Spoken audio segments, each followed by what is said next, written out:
Welcome to Total Retail Talks, your podcast channel for retail knowledge. Hello, and welcome to this episode of Total Retail Talks. I'm Joe Keenan, Editor-in-Chief of Total Retail. I'm joined on this episode by Vijay Talwar, who is the CEO of Wish.com. We're going to talk a little bit about Wish.com and Vijay taking over as its CEO and kind of how the business is going to be progressing going forward, a little bit about Vijay's professional background, and some of the changes that have been made to the Wish Standards program, which we're going to get into a little more detail about. So with that, I'd like to welcome Vijay to the show. Hi, Joe. It's a pleasure to be here. So as I noted, you are the CEO of Wish.com. You joined earlier this year, but to kind of get us started in the conversation, I think would be good context for the audience to tell them a little bit about your professional background. Absolutely, Joe. So from a professional background perspective, I've spent the most part of the last 2 decades working at 4 different brands. So first was Nike, then was Blue Nile, which is the world's largest online retailer of diamonds, then at Foot Locker, and now at Wish.com. And I really want to spend a little bit of time talking about sort of that background, because the real question is, what do these 4 brands actually have in common? And interestingly enough, as you think about it, 3 out of the 4 brands are based in the West Coast, so they're headquartered either in Wish in San Francisco, Nike in Portland, and Blue Nile in Seattle. So also they are all global companies, right? With including companies like Wish and Nike, where over 50% of the revenue comes from outside the US. And so they do have quite a few things in common, but the thing that I like to hone in on most is that they are really appeal to the next generation of shoppers, right? So the point of the brand, especially at Wish, is we need to kind of make sure that we reconnect with the Gen Z customers and make sure that we make the brand cool and relevant again. And that's sort of our biggest job. And I think there's a lot of done historically to have sort of experience in that space. And then the only other thing that I will quickly comment on is the fact that we sell a lot of want-based items, not need-based items at Wish. So it's not necessarily items that you need the same day or next day to have. In fact, a lot of the items we sell on Wish are items that actually you may not even have thought you needed. And then you suddenly go on this app and you start to discover new items and try new things.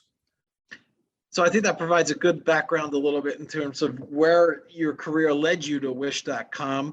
As I noted, you're relatively new to the company, taking over the CEO role earlier this year. Tell us a little bit about what excited you about this position at Wish.com.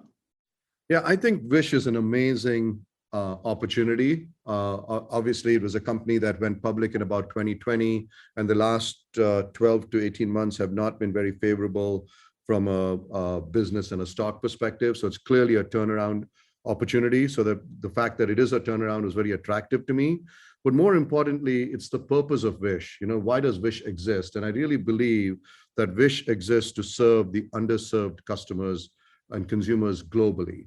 But it reminds me a lot of my first sort of decade when I moved to the US as a student, right? So out of the 6 out of the first 10 years that I was in the country, I was a full-time student and sort of working part-time to make make ends meet, right? So I was kind of I would say, a more typical sort of profile in the sense of taking on a lot of credit card debt, making sure, I was living sort of paycheck to paycheck, had multiple jobs to kind of keep that going. And I feel like, had I had access to something like Wish.com, where I could buy things that I needed at a much lower price, and have a good experience, that would have been very relevant to my experience. So I feel like I can relate to it personally based on sort of my roots as well. And then the most important part, I think, is the fact that when I watch sports, for example, if I don't have my local team that's playing, I'm always rooting for the underdog. And I have this fundamental belief, not just in the US, but globally, people love a comeback story. And I do believe that Wish will be one of the best comeback stories over the next 2 years. Yeah, that's a great segue into what I want to, in your words, you mentioned you're in a turnaround situation at Wish.com. So from a strategy perspective, what are your thoughts on what you can do to help revitalize Wish and take it kind of grow the business? Yeah, from a strategy perspective, I would say the simple answer is laser focus on our consumers, right? So we have multiple prongs to that strategy, but it all starts with the consumer in mind. So everything we do, every decision we make has to do with what would help our consumers have a better experience. And that laser focus is what we're about. So right now, we have started out by measuring, for example, our on-time delivery rates, our net promoter score. I mean, I should talk a little bit about the net promoter score.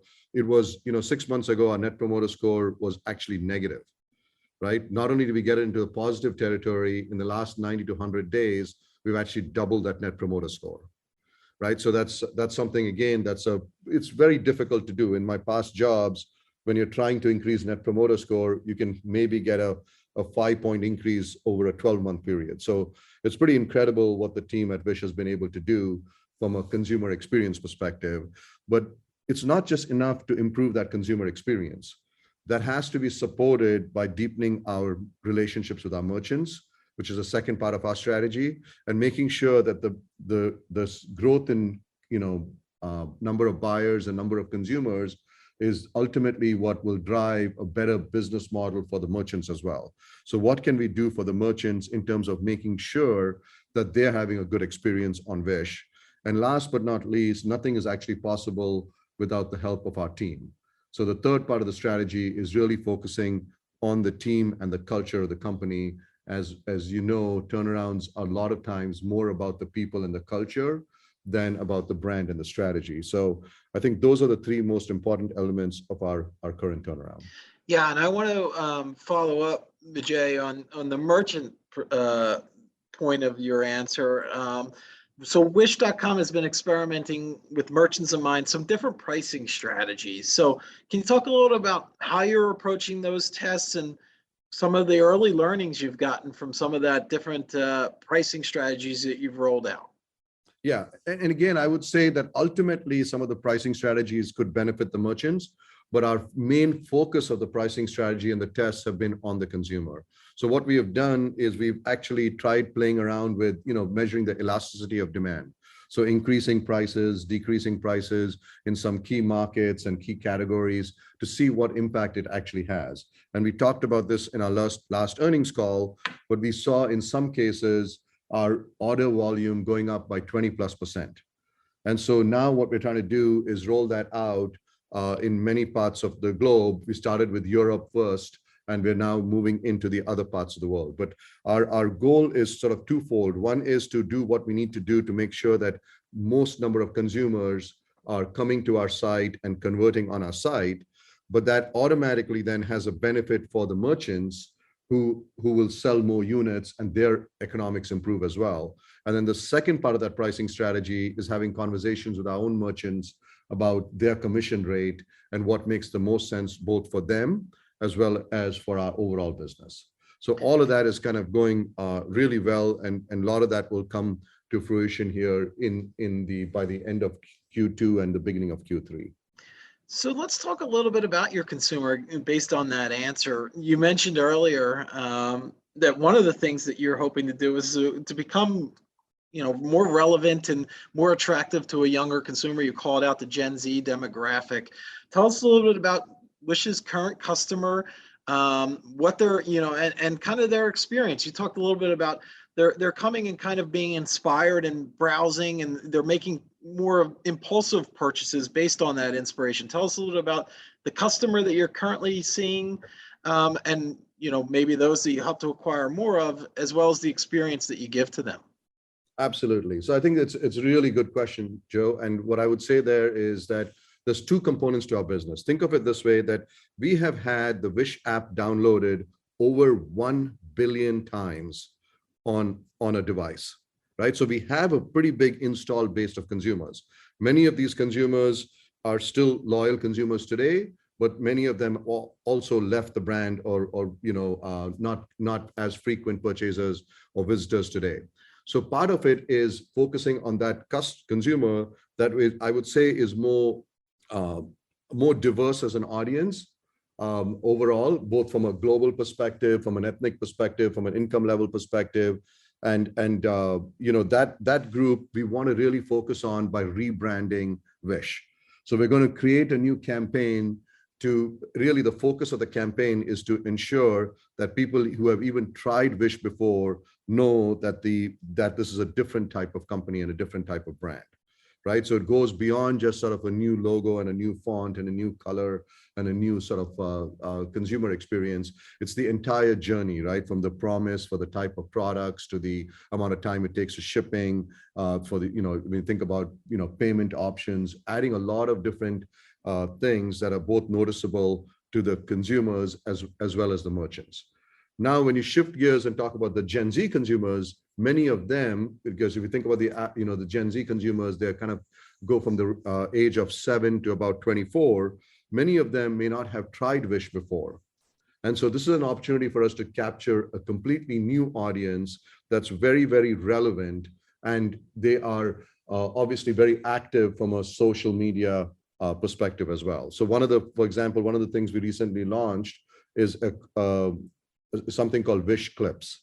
Wish Clips is essentially, we have over 170,000 videos already on Wish, and the videos help you better describe and understand the products. So instead of just a 2D image, you can actually see the video and how it actually works, or how the piece of clothing fits, for example, on a model. So lots of kind of benefits of that video. And as you know, this generation between Instagram and TikTok, they're very much a video-driven generation. Yeah. So that's a perfect example of using something that's very relevant to that generation. And ultimately, we're hoping that they will become a big part of, they will not just consume that content, but they will help create some of that content for Wish as well. Yeah, kind of video and image-based platforms, and Wish is one of those, providing a medium for that younger consumer and how they like to engage with brands and how they like to shop. Yeah, in fact, that's a great point, Joe. I should mention this as well. Even today, a disproportionate majority of our sales come from what we call discovery-based versus search-based, right? If you go to most other platforms, you usually go to a website, a retailer's website, or to a marketplace. You typically tend to type in what you want, and then you see options of what it is you're looking for. When you come to Wish, a lot of times, and majority of our consumers have no idea what they actually want. Right? So they just are browsing through until they like a specific category or specific item. And then based on what they like, our machine learning and artificial intelligence kicks in to recommend other products that are similar to those products, and does that somewhat seamlessly. So really, the idea is you spend a lot more time kind of browsing through products, because it's almost like it's a sense of discovery that's really important. Yeah, and kind of more of a social fun shopping experience, a little less tactical. Like you said, they're not coming with a specific product in mind and putting that into a search bar and then getting search results related to that query. They're coming with more open-minded and looking to be inspired by the products that you're offering. Yeah, absolutely. In fact, we have a saying here internally. We talk about it as discovery made easy and shopping made fun. Yeah, it's an easy way to kind of understand what we do. That's great. So the other piece of the business I wanted to talk about, it's the Wish Standards program. And I mentioned that in my opening, which that program is designed to incentivize the merchants to consistently provide an excellent shopping experience for the end customer. So tell us a little bit about what that program entails and how it could potentially benefit the sellers and your end customer. Absolutely. So, Joe, as you probably know, most of the times you have 95% of your problems originating from kind of 5% of the subset, if you will. And that's kind of what has happened to us at Wish, is that we have some really amazing merchants, many entrepreneurs who are trying to make an honest living. And then you have maybe, 5 or 10% of those merchants who are trying to take advantage of the system.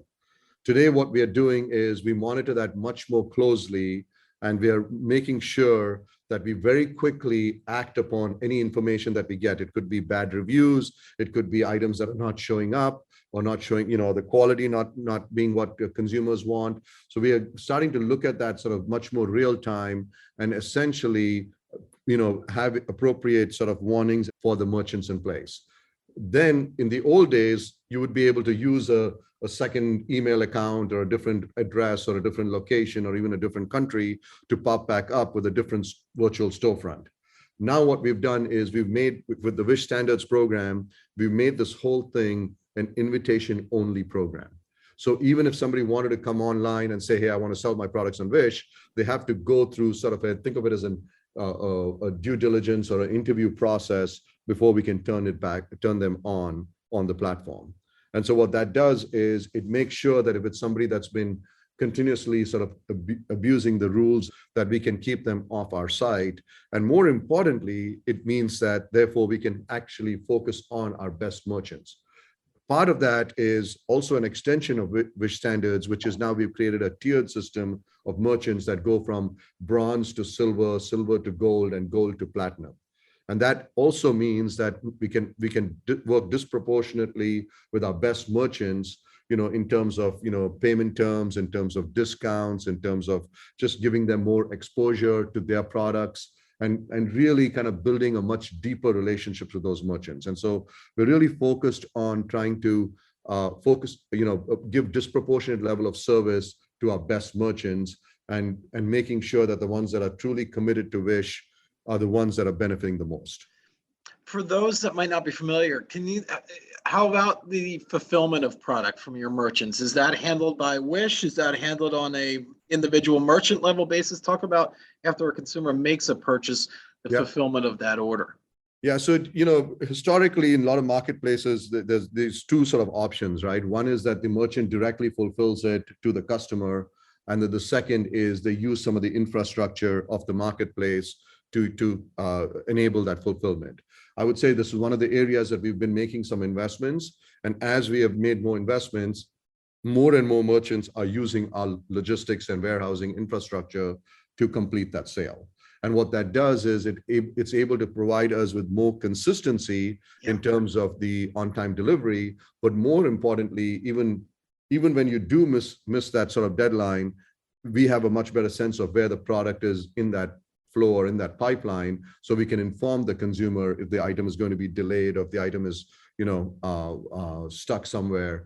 Just most recently, for example, there was a situation where there was many cities in China that were shut down. So we were able to overnight or very quickly, I would say within the matter of a few days, essentially close down a facility in Shanghai and bypass it and distribute more products to Shenzhen and other logistics centers that we have, so that most of the people that were receiving the items were not directly impacted.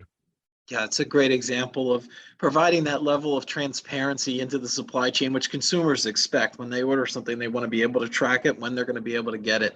And if you're controlling that fulfillment process, it allows you to exert more control over the delivery. Yeah, absolutely. And I would say actually the side story there that I'm very proud of from a team perspective is the fact that the Shanghai-based employees and the China-based employees banded together. And because we have good logistics, network and connections, we were able to even provide personal shipments to people's homes, our employees' homes, with just some basic necessities that they needed during the lockdown because they couldn't leave their homes. Yeah. So it was actually, it was a pretty emotional subject internally, and we're really proud of the work that the team in China has done to help each other. Yeah, that's a great example, and like you said, should be proud of the work they've done. One of the points you mentioned, Vijay, is the culture and kind of talent, people piece of the equation as you lead the turnaround at Wish. Talk about that in terms of the steps you've taken potentially or might have planned to take to build that type of company culture that you want to install at Wish. Yeah, for me, from a company culture perspective, it's pretty straightforward. I want to build a company culture that is very, very transparent. So a transparent culture, what does that mean to me? What that means to me is open, honest, and direct communication. right? So we don't want to, we want to make, we're a relatively small company in terms of the number of employees. We're fairly dispersed in terms of, having employees in US, Canada, Europe, as well as in Asia and China as well.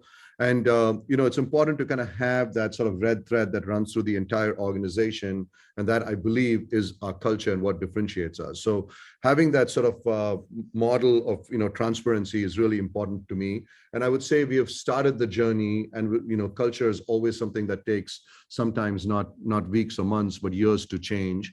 And we're well on our way. The other big piece from a culture standpoint that we're focused on is employee retention. Right. It's been a challenging time from a retention standpoint. We know there's a lot going on in the world today, whether it's a war in Europe or inflation in many, many parts of the world. There's also the opportunity now, honestly, that, my average tech engineer doesn't even need to leave their bedroom to get multiple job offers. Right. It's a very different world that we live in. And so the market is very competitive, and, we have to make sure that we are doing everything we can to make it more convenient and more, a place where our employees really want to be. So that sense of belonging, that sense of, I really belong at Wish, I really want to stay at Wish. That's something that we're working really, really hard on. So you identified some of the macro challenges that exist, and not just specific to Wish, but across the industry, with inflation, talent, some of the geopolitical issues, the Ukraine, the war in Europe, and some of those things that exist for all. But how are those impacting supply chain? We also was another area we addressed a little bit. Talk about some of those challenges, both internally and externally, that are impacting Wish.com, and your thoughts on what that means and how you could potentially overcome some of those challenges. Yeah, I think I've actually touched on both of them, but I would say from an internal perspective, the number one challenge is around employee retention, right? So it is about, and that retention, I think, is closely tied to the culture, and we want to make sure we retain our best employees. And it's difficult to do that when your revenue is declining pretty significantly year on year. But we know we're in the midst of a turnaround. We have communicated that, we're going to have a very tough first half of the year relative to the second half of the year. And we're going to start to see some momentum in, late Q3 and sort of Q4 of this year. And so we're excited about that. And I think our employees who are with us now are the ones who believe in the turnaround. Right. So that's from an internal perspective. From an external perspective, again, I talked about it a little bit, but it's really about putting that consumer in the middle. Right. And doing everything that's right for that consumer. Right. So I think that, I gave that example earlier on Shanghai, and it's a great supply chain example. But, there were probably about 150,000 or 200,000 packages that were stuck in our logistics center in Shanghai. We actually reached out to consumers and gave them the option to cancel that order because we didn't know how long this lockdown was going to, continue for. And to our surprise, even though the lockdown lasted months, many of our consumers actually continued to keep their order with us, and we were able to ship it to them once that lockdown ended from that warehouse.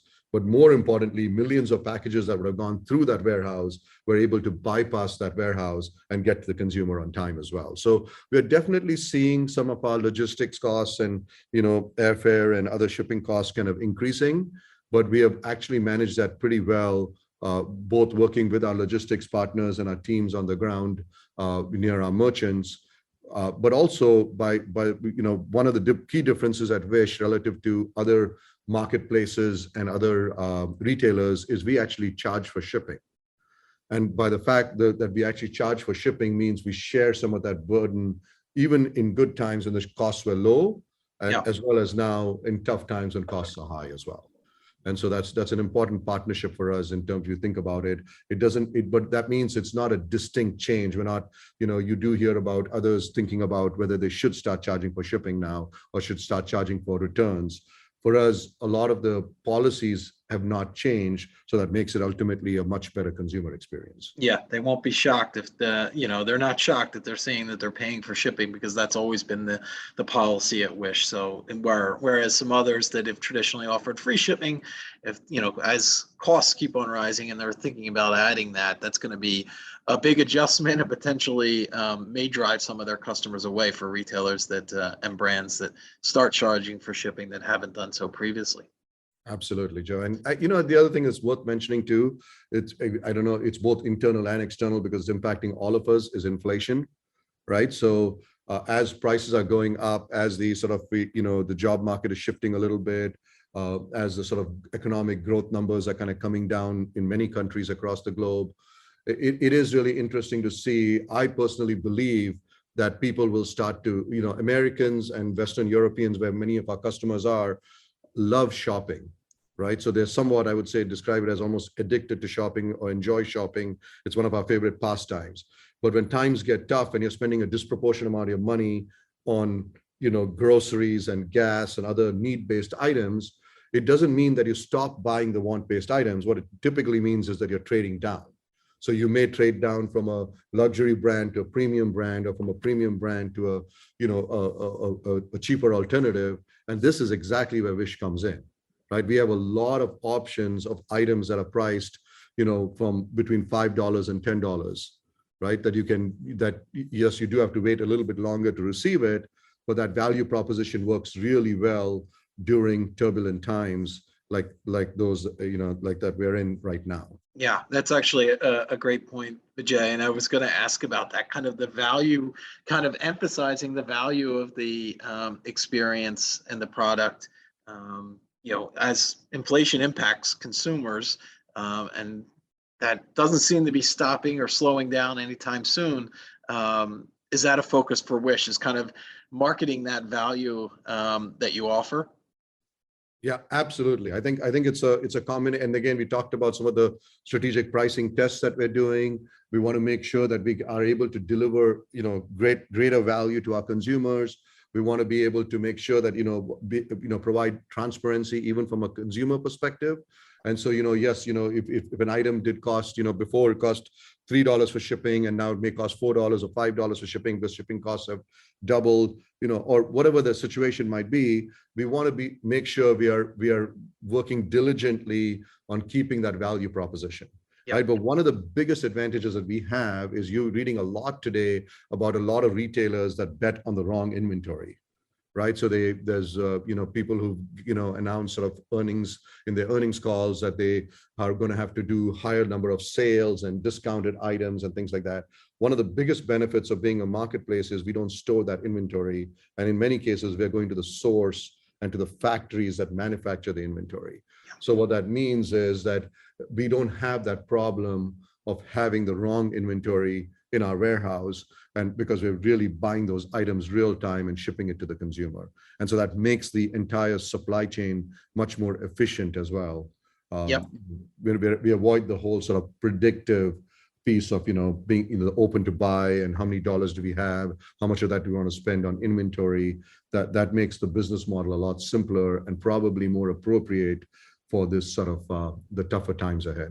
Yeah, and it also doesn't have, it doesn't require capital to be tied up in inventory that may be potentially out of season, or just or unwanted inventory, to your point. So it allows much more flexibility. My final question for you, Vijay, is, we talked about kind of the business now, and what you're how you're implementing this turnaround. I'm curious to get your perspective on the opportunities, what you're most excited about for Wish.com going forward. I mean, I'll be honest with you, from a Wish.com perspective, I'm really excited about all the changes that we've made and we will continue to make, right? So I've talked a little bit about them. From a consumer experience standpoint, we have all of our customers now on the Android platform on a new homepage that is helping us really engage better with our consumers. I mentioned Wish Clips earlier, which is the short video format that's going to continue to increase significantly on our app and on our site. So that's another thing to make, where the ultimate outcome of that is the amount of dwell time, the amount of time you spend on our app or on our website increases significantly because it is more interactive, it is more sort of gamified, it is more, there's more relevant content for you as a consumer. So that's kind of from the experience standpoint, but a lot of the work has also been done behind the scenes where people don't see it, right? So that's about, can we actually reduce the amount of time that it takes to get the items to our consumers as well? So there's a lot of, everything that we're doing with, I almost think of it as a continuous improvement process, right? Can we continuously take out one day at a time, in that delivery cycle? Can we add higher quality vendors? Can we bring in people, that are based in, Western Europe and in North America as merchants, because then you can have your items in 3 to 5 days rather than, multiple weeks, right? So there's a lot we're doing that just ultimately it starts with improving the consumer experience. That improvement in consumer experience then drives a better value proposition for the merchants who like them being on our site and like being our partners. And then that together helps drive the economic value that we're trying to create for our shareholders, which is obviously also enjoyed by our employees as well, and helps to really lift the morale. So I see this whole piece as kind of connected, and I'm super excited about the fact that we're in the midst of a turnaround. And it's sometimes, it's, the old saying goes that the darkest hour is before dawn. And it's sometimes difficult to make sure we stay on message, stay motivated, and stay on purpose. But I believe that we're right on track, and we're going to, go on to do much bigger and better things.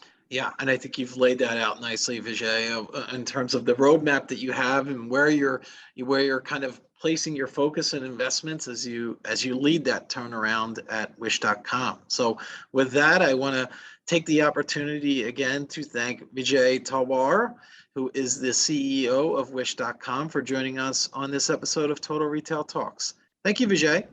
Thank you, Joe.